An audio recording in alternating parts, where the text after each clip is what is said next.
한국사 강사 출신 유튜버 전항일 씨가 중동 전쟁 관련 가짜뉴스를 유포한 혐의로 경찰에 입건됐습니다.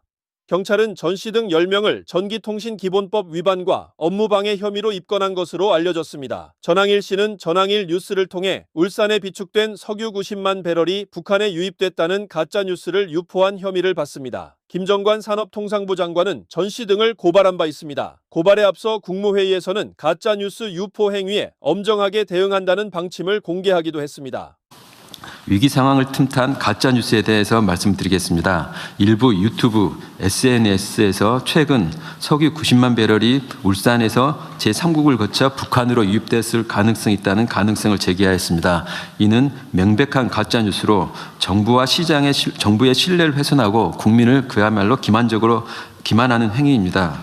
국가적 위기를 개인의 이익이나 정치적 이익의 순환으로 활용하는 것은 용납되어서는 안 된다고 생각합니다. 유언비어나 매점 매석 등 공동체에 위해하는 행위에 대해서는 형사 고발 등 모든 조치를 활용하여 엄정하고 단호하게 대처하겠습니다. 이상으로 보고를 마치겠습니다.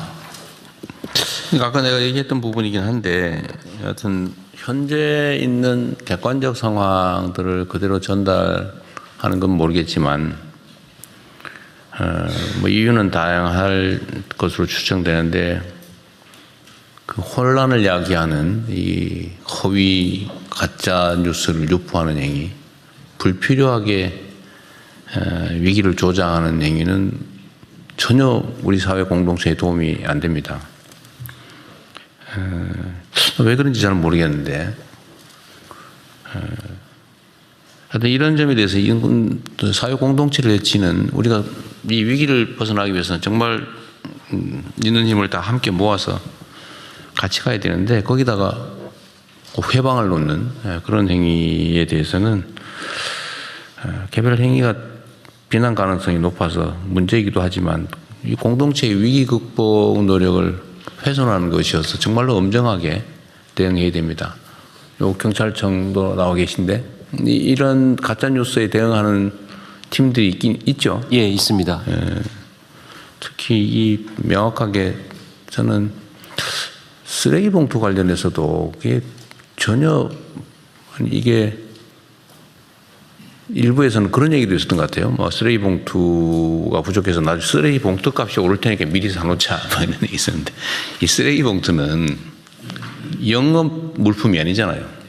생산 원가는 보통 몇 원에 불과한데 그걸 몇십 원, 뭐 100원씩, 뭐 200원씩 이렇게 받잖아요. 그 이유는 행정 처리 비용을 조달하기 위한 일종의 세금 비슷한 것이어서 조례로 정하고 있잖아요. 이거 뭐 마음대로 부족하다고 올려받지도 못하고 생산 원가가 2배 오른다고 해봐야 5원에서 10원으로 되거나 이런 건데 그게 최종 판매 가격이 전혀 영향을 주지 않잖아요.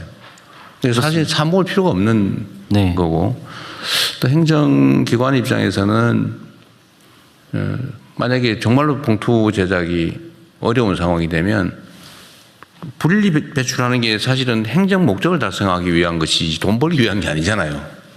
그러면 예를 들면 일반 봉투를 사용하거나 아니면 극단적으로는 그냥 배출하면 행정기관이 그걸 수거하거나 이렇게 갈 수밖에 없는데 일반 시민들로서는 그걸 사 모아서 사재기할 이유가 없는 거죠.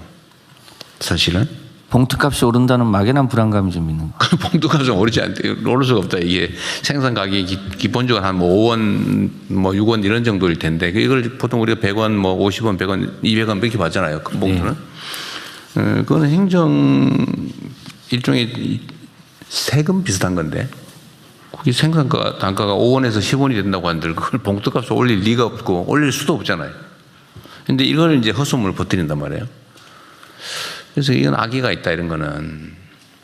그래서 경찰에서도 여기 부안에 동원한 사람들이야 그러겠지만 최초에 이런 헛소문을 퍼뜨린 사람들을 찾아서 이거는 정말로 사회 질서를 어지럽히는 국가의 위기 극복을 방해하는 행위라서 중대 범죄에 해당되잖아요, 그죠? 예. 엄정하게 신속하게 조치하면 좋겠고 특히 이 지금 원유 우선권 행사를 잘못해가지고 이 베트남이 사간 거죠. 베트남이 이제 90만 배럴을 이제 구매한 것인데 이게 북한으로 갔다고 그런 아주 악의적인 헛소문을 퍼뜨리고 있는데 그것도 좀 신속하게 경찰에서 수사해가지고 도대체 누가 그런 짓을 하는지 좀 밝혀서 다시 이런 짓 못하도록 좀 했으면 좋겠어요. 예, 알겠습니다. 그러니까 이게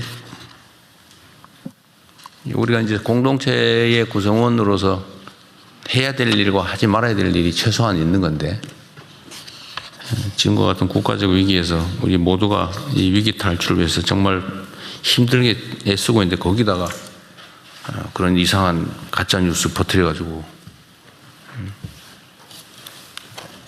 고통을 가하거나 방해를 하는 것은 정말 있어서는 안 될 일입니다. 그 정치도 정치 적당하게 해야죠. 그것도 일종의 정치랍시고 하는 거 아니겠습니까? 네, 다음 진행하시죠. 네, 금융위원회 위원장입니다.